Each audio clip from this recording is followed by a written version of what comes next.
আজ 15ই মে আমরা সবাই মিলে গেছিলাম ভারতীয় জাদুঘরে। বড়দের টিকিট নিয়েছে 75 টাকা, বাচ্চাদের নিয়েছে 20 টাকা করে।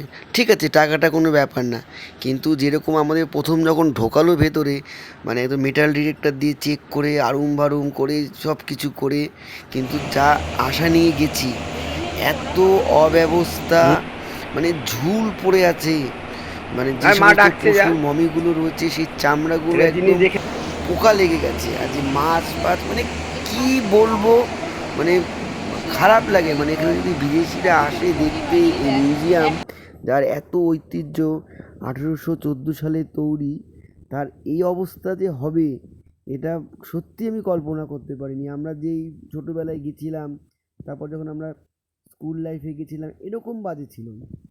আর্ট কলেজে পড়াকালীনও আমরা গেছি, এতটা বাজে ছিল না। এত বাজে সমস্ত জিনিস, আমরা কর্তৃপক্ষর এটা নজর দেওয়া উচিত, নাহলে এখানে কেউ আসবে না, বারবার বলছি।